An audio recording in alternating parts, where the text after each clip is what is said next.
Hello Scorpio. मैं मेघा स्वागत करती हूँ आपका अपने चैनल द हीलिंग टैरो में।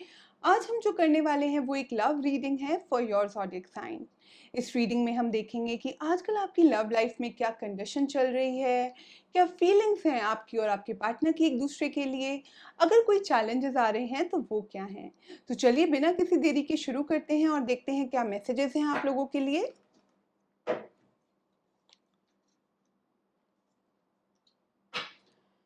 ओके, अगर मैं इस रिलेशनशिप की ओवरऑल सिचुएशन की बात करूं तो इस रिलेशनशिप में आप दोनों you guys are like best of friends. आप दोनों एक दूसरे के साथ बहुत टाइम स्पेंड करना पसंद करते हो, एक दूसरे को बहुत अच्छे से समझते हो।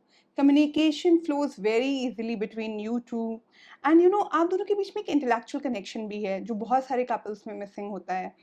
ठीक है, बस मुझे कहीं न कहीं लगता है कि आप दोनों या आप दोनों में से कोई एक है जो अपनी फीलिंग्स को अच्छे से डिस्क्लोज़ नहीं कर रहा है। जो भी फीलिंग्स हैं regarding this relationship, regarding the other person, वो शायद कहीं न कहीं हिडन है। And otherwise you guys are on the same page almost about everything. आपकी फीलिंग्स की अगर बात करूं तो आप मुझे इस रिलेशनशिप में थोड़े हार्ट ब्रोकन, थोड़े डिसहार्टेंड नज़र आ रहे हो। ठीक है, आपको शायद कहीं न कहीं ऐसा लगता है कि things will not be able to work out between you two. थोड़े कन्फ्यूज़्ड हो शायद रिलेशनशिप को लेकर। आपको लगता है रिलेशनशिप कहीं मूव नहीं हो रहा है, थोड़ा स्टैग्नेंट हो गया है एंड इसी की वजह से ना आप कोई डिसीजन भी नहीं ले पा रहे हो। आप थोड़ा इनसिक्योर फील करते हो अबाउट दिस रिलेशनशिप। हालाँकि आप इस रिलेशनशिप को लेकर काफ़ी कमिटेड भी हो, आपकी जो फीलिंग्स हैं वो बड़ी स्टेडी हैं। You are very much clear कि आपको इन्हीं के साथ रहना है और आपको उनमें एक एक फ्यूचर पार्टनर दिखाई देता है and you are trustworthy when it comes to this relationship. देखते हैं आपके पार्टनर की क्या फीलिंग्स आ रही हैं आपके लिए।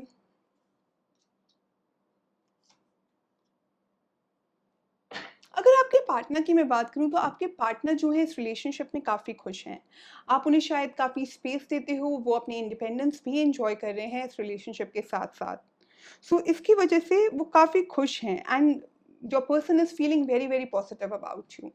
आपके पार्टनर भी इस रिलेशनशिप में एक लॉन्ग टर्म रिलेशनशिप देखते हैं। हालाँकि वो थोड़ा टाइम ले रहे हैं, थोड़ा एनालाइज़ कर रहे हैं इस रिलेशनशिप को। वो कुछ भी कमिट करने से पहले बहुत सोच समझ कर डिसीजन लेना चाहते हैं। वो किसी भी डिसीजन को लेकर कोई जल्दीबाजी नहीं करना चाह रहे हैं। वो अपना टाइम लेना चाहते हैं, सोचना चाहते हैं, फिर आगे बढ़ना चाहते हैं। देखो लाइफ में 2 टाइप के लोग होते हैं। कुछ लोग होते हैं बहुत जल्दी डिसीजन ले लेते हैं, कुछ लोग होते हैं सोच समझ कर डिसीजन लेते हैं। तो दोनों टाइप के लोग ही अपनी-अपनी जगह ठीक होते हैं and let's respect that.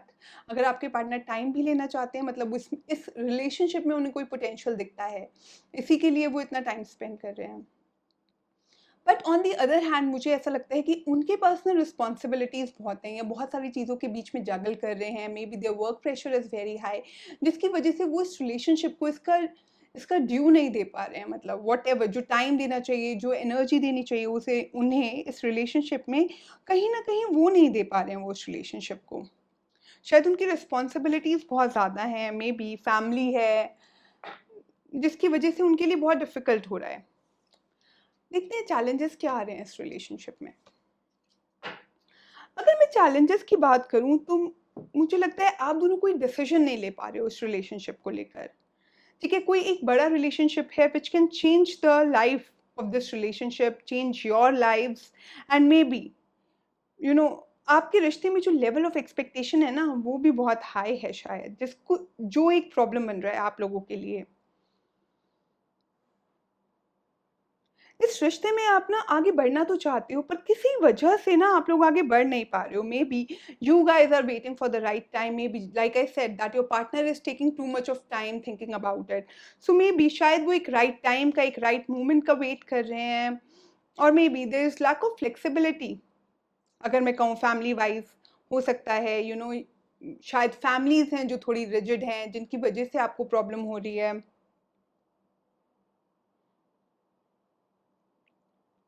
So I think इसकी वजह से आप लोग रिलेशनशिप में आगे बढ़ नहीं पा रहे हो। These are the major challenges with what I can सी।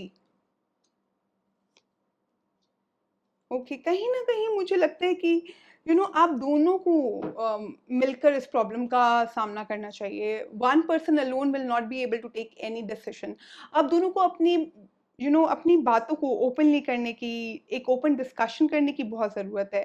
तभी you will be able to move forward in this relationship, और you will be able to handle this situation. आपको क्लियर थिंकिंग की भी बहुत ज़रूरत है यहाँ पर, ठीक है? And you need to have the courage to face the situation for what it is, not what you wanted it to B.